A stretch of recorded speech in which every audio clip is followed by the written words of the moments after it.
A deserted plain in the middle of Egypt, hundreds of miles from the famous sites of Cairo and Luxor. There are no tourists here, and yet below the ground lie the ruins of a great lost city. Archaeologists are unearthing evidence of open-air temples and works of art unlike any from ancient Egypt. Remote tombs reveal strange images, echoes of a revolutionary cult that dominated ancient lives. Over 3,000 years ago, this desolate landscape was the capital of the mighty Egyptian Empire. What happened here, and why has so little survived?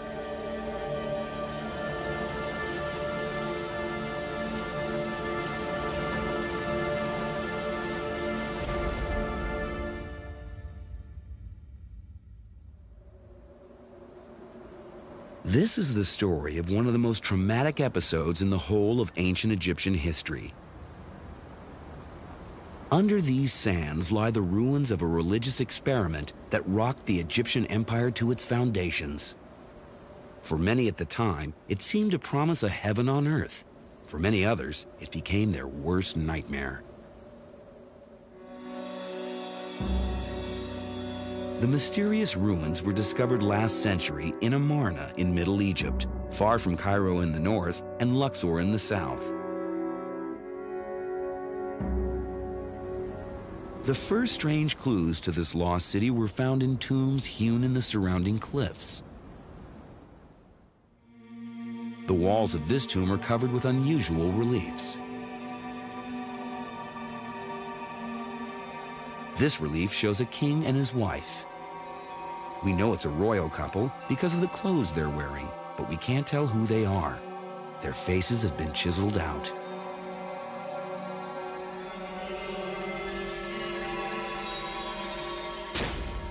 Even their names were hacked away. But a clue to their identity lay in the sagging belly of the pharaoh and in the image of the sun bathing the royal couple in sunlight. These had a familiar look.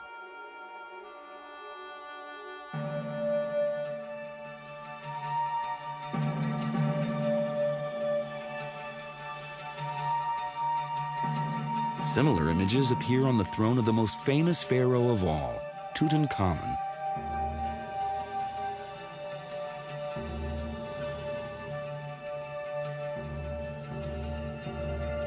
Maybe Tutankhamun and the faceless pharaoh were closely related?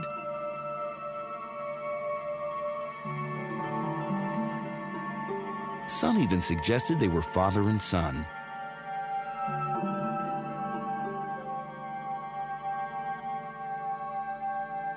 The mystery king and queen were finally identified when undamaged reliefs were found in the Amarna ruins.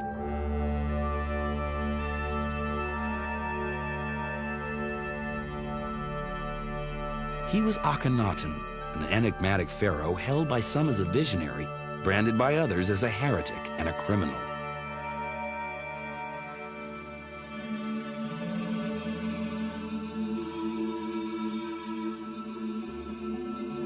She was Nefertiti, one of the most beautiful women of the ancient world, and also one of the most powerful. Nefertiti, even while she's queen, is shown doing things in ways that other queens never are. She wears pharaoh's crowns, which other queens do not, even while she's still queen. She is shown in one case smiting her enemies, just like a pharaoh does. No other queen is shown this way. Akhenaten and Nefertiti were husband and wife. They ruled Egypt in the middle of the 14th century BC, just 20 years before Tutankhamun.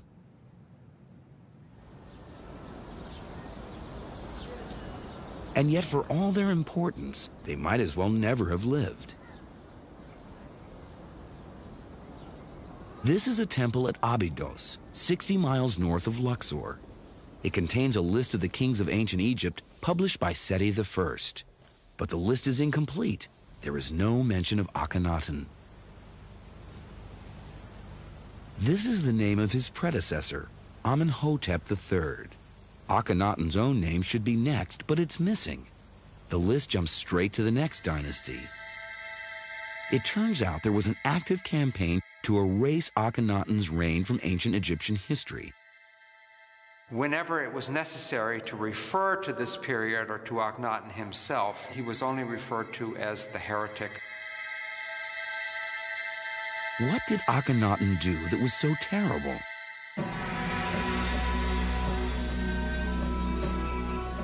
Akhenaten and Nefertiti first made a name for themselves in Thebes, the capital of Egypt during the 14th century BC.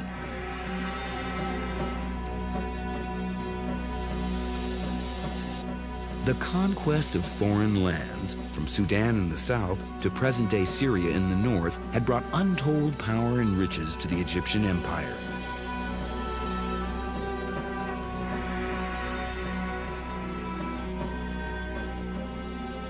Thebes, modern-day Luxor, was its capital, and Karnak its main temple.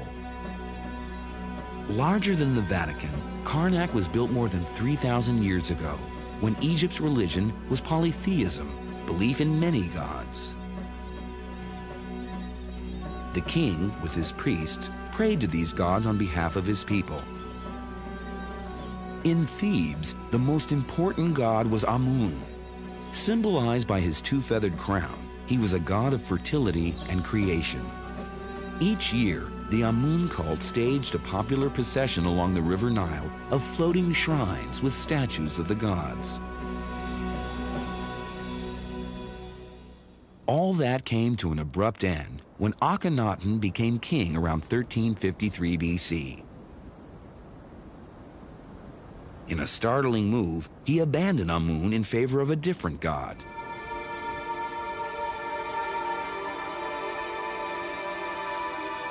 The Aten, or sun disk.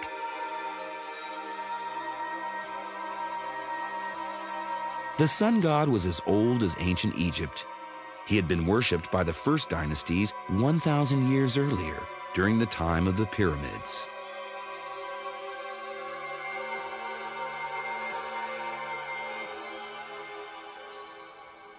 Akhenaten's decision would have shocked the influential army of Amun-worshipping priests. They expected their pharaoh to worship Amun above all other gods. Akhenaten was refusing to do that. Worse still, he was actually promoting another god to rival status. What possessed the king to scorn the established god of Thebes? There's evidence that his father, the previous king, Amenhotep III, was already leaning towards sun worship. These are colossal statues of Amenhotep III himself. They were built during his lifetime out of a very special stone. It's quartzite, and the pharaoh had to transport it at huge expense from quarries many miles from here. What made it so desirable was its golden, glowing color. Quartzite was associated by the ancient Egyptians with the sun god. The statues were also positioned to catch the first gleam of light from the rising sun. Such overt homage to the sun god was unusual at the time, but that's as far as this pharaoh dared to go. His son Akhenaten had no such qualms. He believed the sun deserved its own full-blown cult.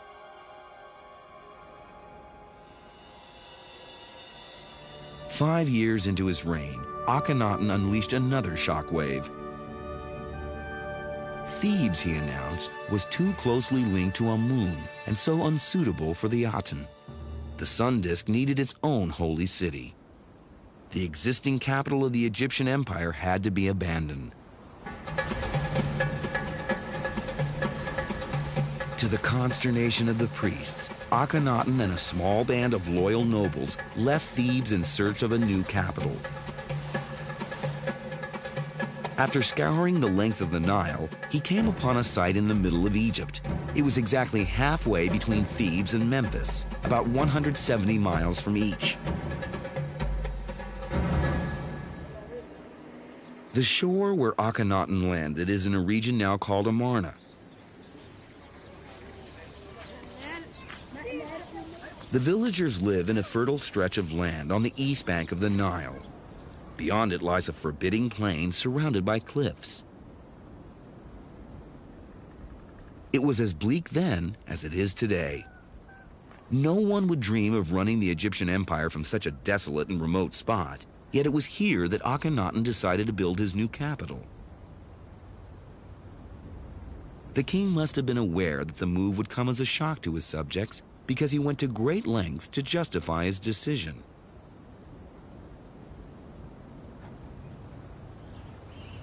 He gave his reasons in writing. They can still be read today in an unexpected place, atop one of the cliffs overlooking the city.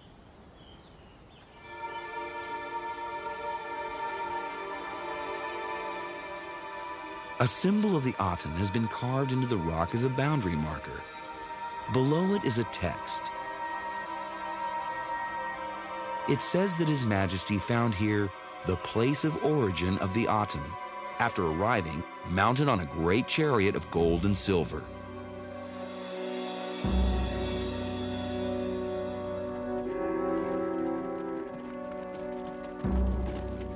Why did Akhenaten think that this was the birthplace of the Aten?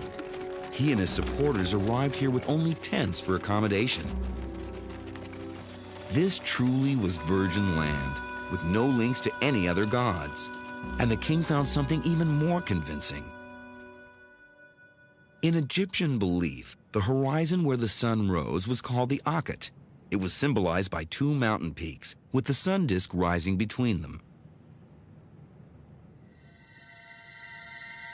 The hills that surround the Amarna plain are suddenly interrupted by a break in the cliffs. A sight to behold, especially at dawn.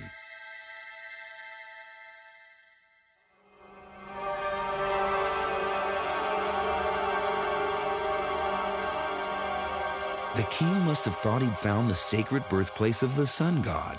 He named his city Akhet Aten, horizon of the sun disk. The site has been buried for over 3,000 years, but this century, excavators have unearthed the remains of over 100 buildings. It's now possible to virtually recreate the entire city. Even the interior decoration can be determined from fragments of color on tomb columns.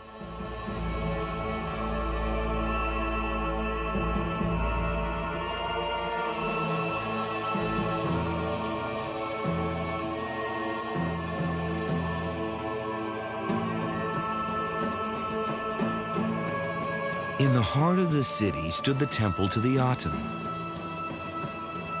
right next to the king's house and throne room.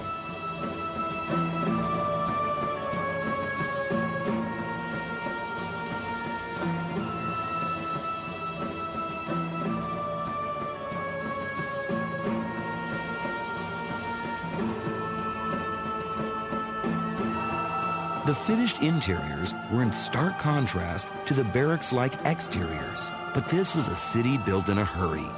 There was still scaffolding around when the royal family moved in. It's rare to find remains of ancient Egyptian dwellings. These ruins can actually offer a glimpse into how a middle-class family lived. This one was the home of a sculptor called Thutmose. It's typical of dozens of houses subsidized by Akhenaten to lure the middle classes here, the first planned suburb in history. Here was a comfortable lifestyle, at least for the grown-ups. This was the master bedroom with its own bathroom, but no such luck for the children. It's likely they had to sleep with the servants. Although Akhet Aten was long ago abandoned, there's still life in the area.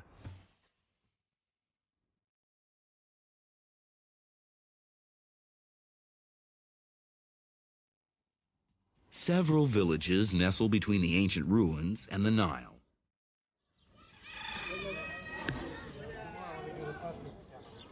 In many ways, life has changed little since pharaonic times.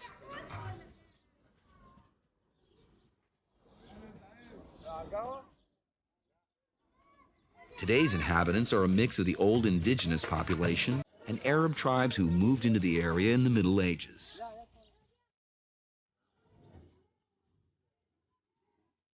Glimpses of daily life in ancient times can be seen on fragments of reliefs from Akhenaten's temples. People were paid in bread and beer. A heavy loaf and a strong brew were just reward for a good day's work. Wine was another favorite. The vintage and the chateau were carefully recorded on the wine jar.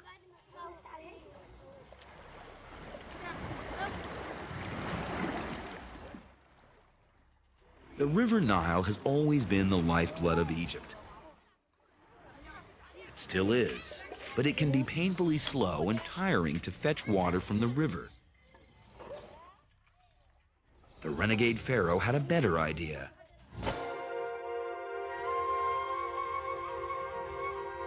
This circle in the sands is an old well, one of many found in private homes. These wells provided clean drinking water and allowed bricks of dry mud to be made on the spot. They were handy, too, for watering the garden. No self-respecting resident could afford to be without one. But Akhenaten didn't come to this forsaken place to win a town planning award. He came to build a holy city to the sun god. And he charged his best artists with the job of turning his dream into reality. Tutmosis was the king's favorite sculptor. It was in his workshop, in this very corner, that a German expedition in 1912 made a wonderful find.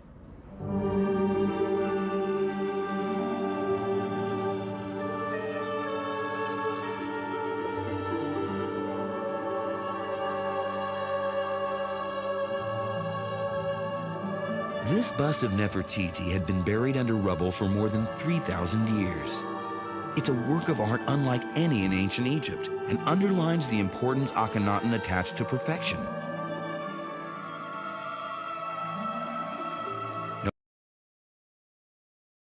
Experts now think it fell out in antiquity. Maybe it's still out there, waiting to be discovered. Akhenaten's pursuit of perfection was single-minded. Buildings, too, had a role to play. These are the remains of a palace. When it was first excavated, the walls in this room were found covered with fragments of a mural that has now been reconstructed.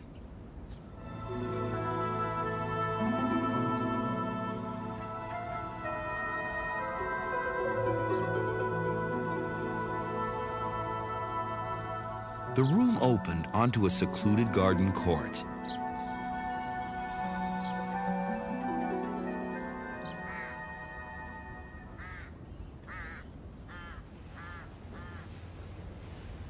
The best preserved examples of Akhenaten's devotion to the Aten are to be found inside the nobles' tombs.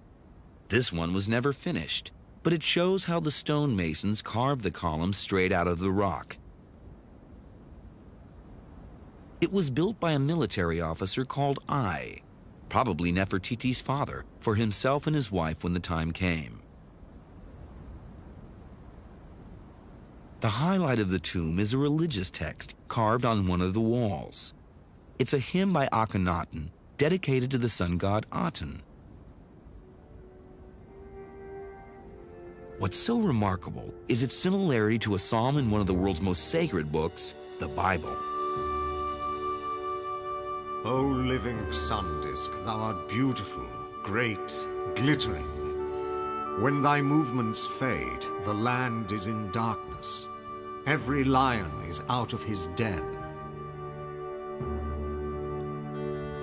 O Lord my God, thou art very great. Thou art clothed with honor and majesty. Thou makest darkness, and it is night. The young lions roar after their prey. It strikes you when you read those texts very much like a religious revelation, a flash of insight that a prophet might receive from his God. The hymn to the Aten is more amazing still, because it anticipates the central belief of the Bible.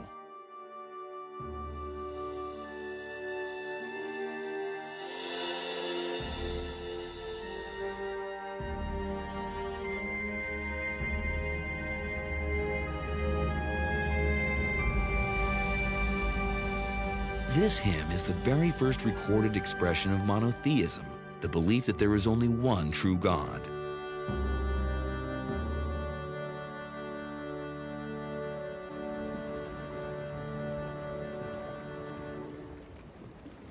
Because of his monotheism, Akhenaten comes across as a religious visionary ahead of his time, a forerunner of the great prophets of Judaism, Christianity, and Islam. And yet Akhenaten's revolution had barely begun. His goal was to reform ritual as well as belief. The Aten was worshipped right here in this temple.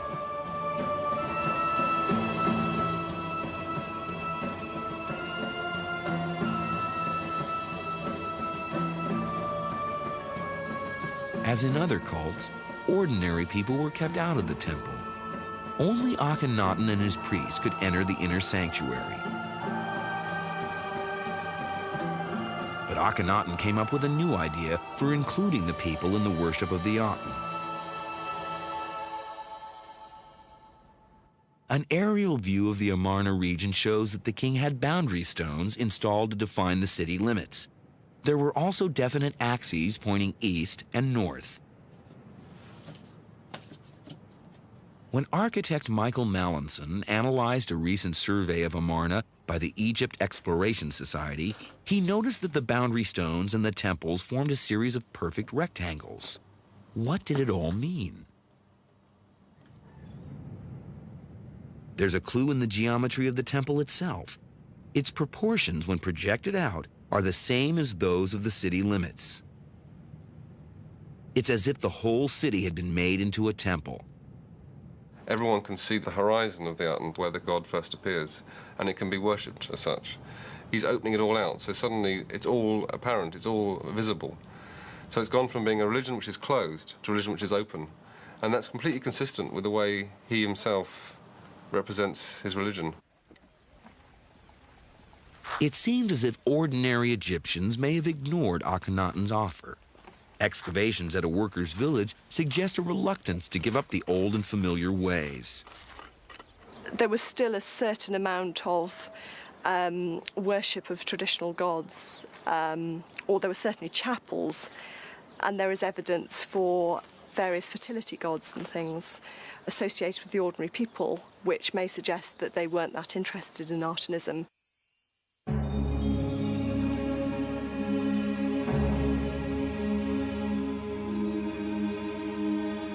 Akhenaten soon began to provoke greater controversy by changing the status of the king himself.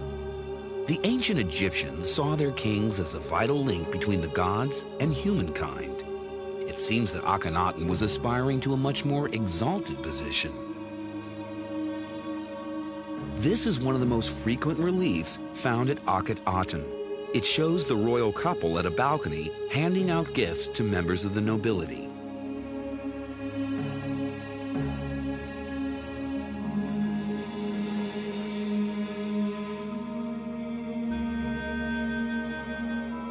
Thanks to copies made when they were in better condition, such scenes can now be recreated.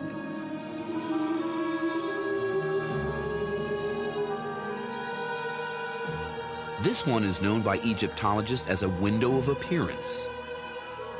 It shows Nefertiti's presumed father, Ai, being rewarded for his loyal support.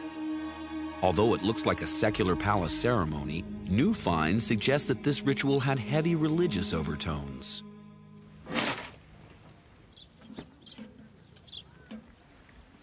Recently, a team from the Egypt Exploration Society, run in the field by Kate Spence, found some intriguing foundations in an area of the city known as the North Palace.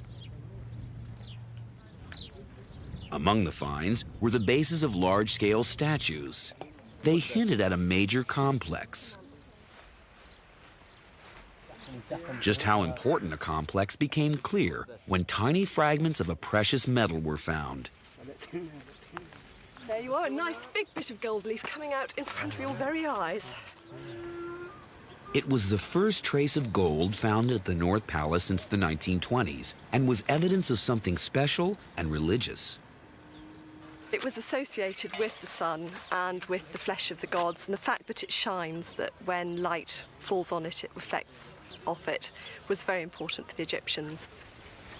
The golden statues could only be of Akhenaten. Kate Spence also discovered that they had stood next to the base of another mysterious structure. She's now recovered it with sand to protect it from the elements. The gypsum foundations are extremely well preserved. We've also been getting a lot of fragments of gold leaf, which show that it was a very, very important architectural structure, probably a big gilded gateway. The whole structure bore the hallmarks of one of the balconies where the nobles received their gifts.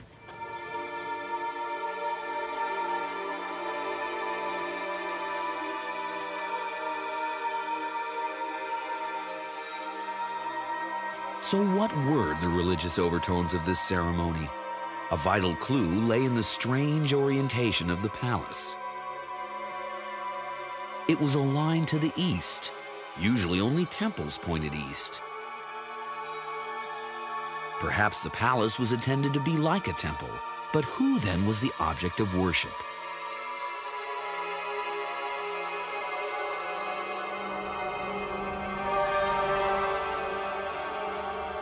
As one enters the building, one is approaching directly towards the king, who is therefore set up in a similar sort of way to a cult image in a temple, and where he appears as a divine or semi-divine figure. Hardly the style of a humble prophet, more like the delusions of a megalomaniac. What exactly was going through Akhenaten's mind?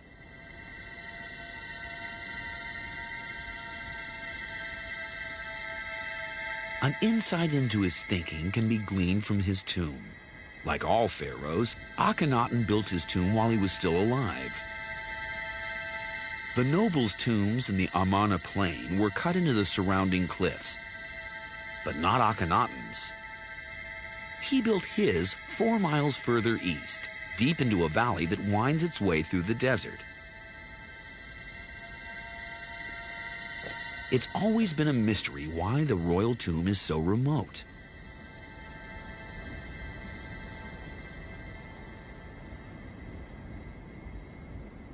When first discovered earlier this century, it was virtually empty. But there was one bit of treasure that couldn't be removed: the reliefs. And they reveal much about Akhenaten's religious ideas. This damaged relief shows the king and queen carved in an unflattering style with sagging stomachs and ample thighs, a far cry from the idealized picture of royalty usually seen on tomb paintings. In these and other reliefs, the king and queen are also shown revealingly naked, in defiance of the normal conventions of Egyptian art. Imagine, for example, if a future king and queen of England had themselves portrayed nude. It would be quite a shock. And I think this was probably the same sort of thing for the Egyptians. There is a reason why Akhenaten is shown this way. Akhenaten was trying to show the royal family as different from the rest of mankind, closer to the gods. And there was another telling difference. Egyptian tomb paintings, like this one in Thebes, usually show highly formal scenes of the pharaoh about to enter the afterlife, his destiny very much in the hands of the gods.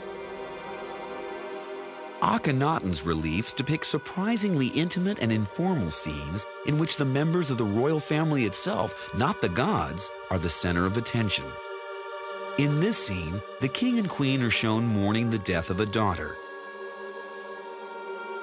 Here, Akhenaten is seen dining with his mother.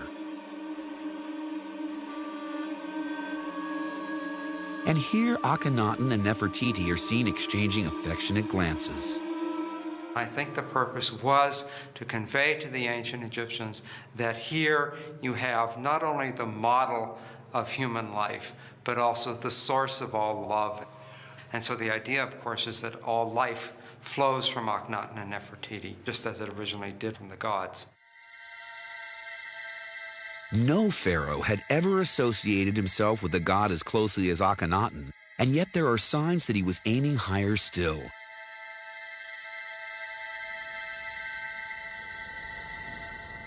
Akhenaten's ultimate ambition is revealed in a radically new view of the afterlife.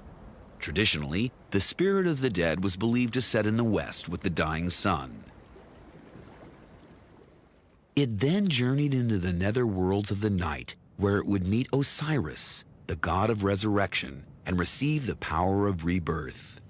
In the morning, as the sun rose in the east, so too the spirit would rise from the door of its tomb and come out to live among the living. This was the ancient Egyptian idea of paradise.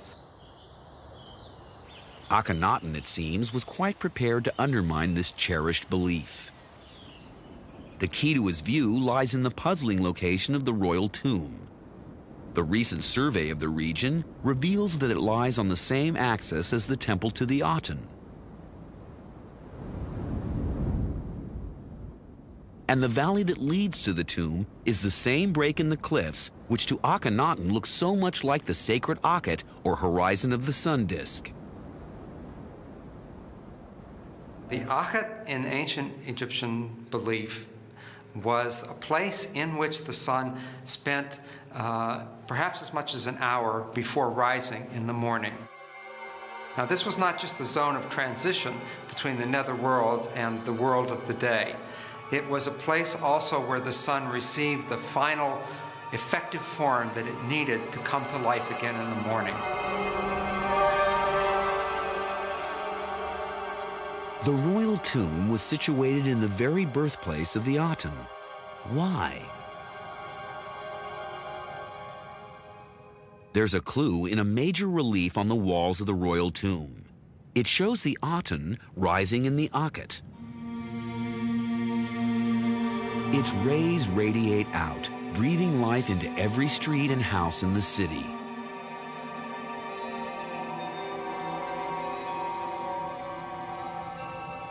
The final piece in the jigsaw comes from the survey of the royal tomb's relation to all the other boundary markers.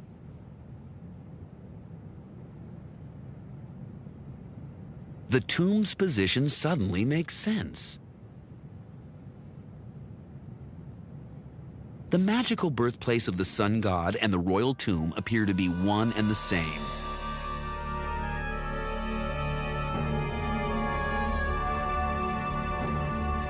The message was loud and clear. Akhenaten's soul would rise as one with the Aten, bypassing the journey to the underworld to meet Osiris, the god of resurrection. This was heresy and must have frightened Egyptians of the day. The common people, laborers working on this tomb, would have been very worried about what's going to happen to them in the next world. Where now is their guarantee of rebirth if Osiris is in fact non-existent, if there is no Osiris? Later dynasties branded Akhenaten a criminal as well as a heretic. Why? For starters, there are signs his final objective was to wipe out 2,000 years of Egyptian religion. The first casualty was the Opet festival in Thebes, with its pageant of statues of gods paraded from temple to temple along the Nile. Akhenaten canceled the ritual when he moved to Middle Egypt, which must have incensed the people and left a void in their lives. Perhaps even more offensive was what Akhenaten decided to put in its place. Another frequent relief found in the city depicts the royal family driving chariots. These drives were no Sunday afternoon jaunts in the country, but stately parades from temple to temple along the royal road.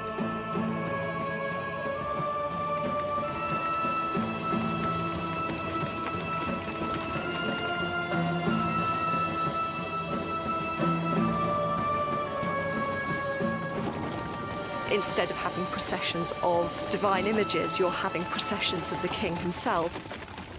That's a fairly meaningful act, to swap the procession of the god for yourself in a chariot. There's no record of what people thought of their king's behavior, at least not officially. But this figurine of a chariot was found in the Amarna ruins, driven not by the king, but by a monkey. It's the only evidence of descent unearthed to date, surprising in light of the massive scale of Akhenaten's reforms. A close look at the chariot scenes reveals why. Armed troops escort every chariot procession, ready to squash any signs of protest. But even this show of force only hinted at the magnitude of Akhenaten's designs on Egyptian religion.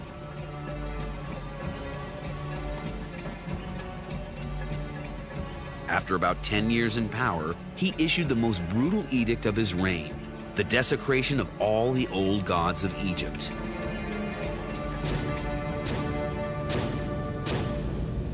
Akhenaten attacked every shrine in the land. Back in Thebes, the god Amun bore the brunt of this backlash. In a fit of jealousy, without precedent in ancient Egypt, Akhenaten targeted every reference to Amun. It wasn't just the colossal statues that were damaged. Even in small scenes like this one, the god's face was hacked out. Inscriptions on the top of obelisks were full of references to Amun. Although barely visible from the ground, they had to go. A climate of fear now pervaded the land. This amulet was found in the ruins of a house in Amarna. It had Amun written on it. Its owner felt it was perhaps wiser to censor the word. There is, in the history of the world, a number of movements, communism, Nazism. I think they all, in the beginning, infect people with a new way of looking at things and bring people along with them. But it seems to be common human nature that eventually what is a liberating theology becomes restrictive. You can no longer accept alternative ideas. You must only accept one idea. And at this point, fanaticism starts. And what's interesting about Amarna is you can see it happening in human history for the first time. This was the nightmare which later dynasties branded a heresy and a crime. This was the trauma they wiped from their history.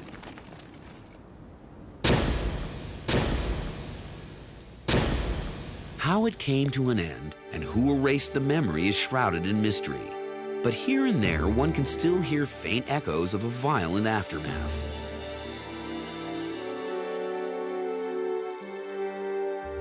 In his late 30s, and after 17 years of absolute rule, Akhenaten disappears from the records. No one knows what happened. The royal tomb was found empty. Some believe he was a victim of a plague then raging. Others claim he died a natural death. A new theory suggests he may have been the victim of a conspiracy. Kings were murdered in antiquity. In Egypt's case, the facts are sparse. But Nicholas Reeves, a world-renowned expert on the 18th dynasty, believes the possibility can't be ruled out. In the Middle Kingdom, the 12th dynasty, Amenemhet I was murdered. We have this, we know this from a document, a literary text. And we know also of a harem conspiracy against King Ramesses III of the 20th dynasty. Such things were, I suspect, not uncommon. Was there a traitor within Akhenaten's court? His successors would have had much to gain. No one knows who did succeed him to the throne of Egypt.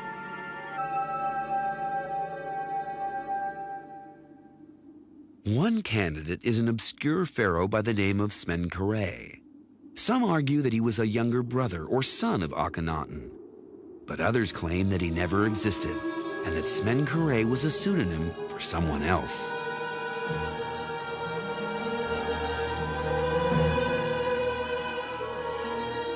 it's only recently that we've begun to realize that, in fact, Nefertiti played quite a powerful political role. Akhenaten appointed Nefertiti as his co-regent to rule beside him partway through the reign. And the likelihood is that following Akhenaten's death, she continued to rule in her own right, adopting a new name, Smenkhare. Whoever succeeded Akhenaten had a short-lived reign, dying soon after being crowned. What is known is the identity of the next pharaoh, a boy of 9 who ruled Egypt for a decade. Tutankhamun's parents are a mystery. Many think he was Akhenaten's only son, born to him by a lesser wife. His fame today stems from the wonderful treasures discovered just over 75 years ago.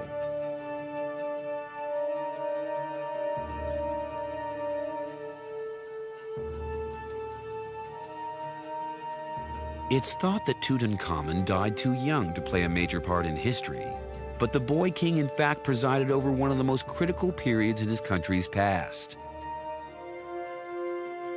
As king, he faced an agonizing decision: to champion his father's ideals or to steer Egypt back to normality. Which side of the fence did he come down on? It is known that the old religion returned during Tutankhamun's reign. This is the boy king's throne. It has a cartouche with his original name, Tutankhaten, living image of the sun disk. But the other side of the chair shows that he later changed his name to living image of Amun, Tutankhamun.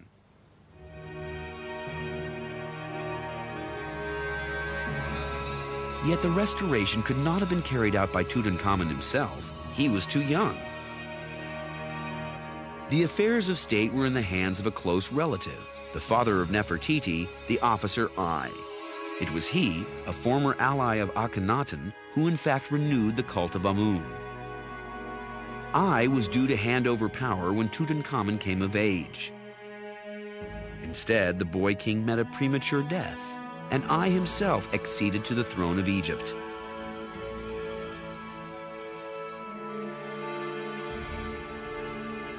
Tutankhamun died at the age of 18. The cause of his death is a mystery, but theories of foul play abound. One of the most sinister points the finger directly at Ai. What's interesting is that when Tutankhamun is of an age to entertain his own ideas as to how things should be, this is precisely the time when he disappears. These ideas may well not have fitted in with the way forward that I envisaged. Could it be that Tutankhamun was in fact very much a chip off the old block, and the early death of the boy king saved Egypt from another round of heretical fantasy and destruction? Tutankhamun's death proved a watershed. Pharaoh after pharaoh obliterated the memory of Akhenaten and his heresy. The whole city of Akhenaten was dismantled stone block by stone block, leaving only the mud brick inner walls.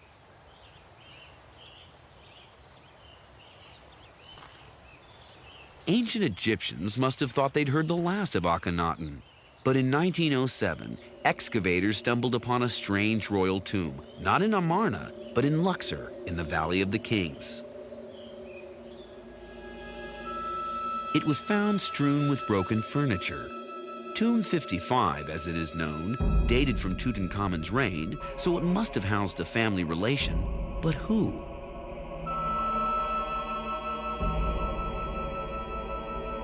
The coffin was moved to the Cairo Museum, but it was impossible to tell who it belonged to. The mask had been torn off. Even the name had been chiseled out. There were no clues to its identity except inside.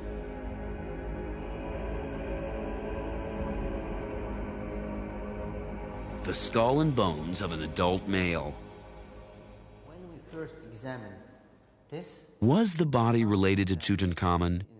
DNA tests on the fragile tissues have not yet been allowed, but Dr. Nasri Iskander was one of a team of forensic experts who compared an X-ray of Tutankhamun's skull, shown here on the left, with an X-ray of the mystery skull, shown here on the right.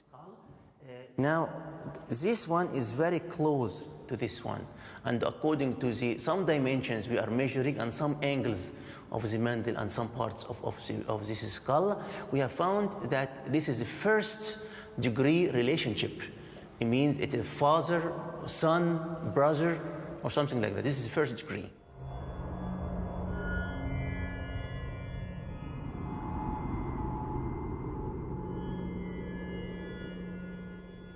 Early experts thought the bones were those of a young man and argued that the body was therefore Smenkhare, the presumed younger brother or son of Akhenaten.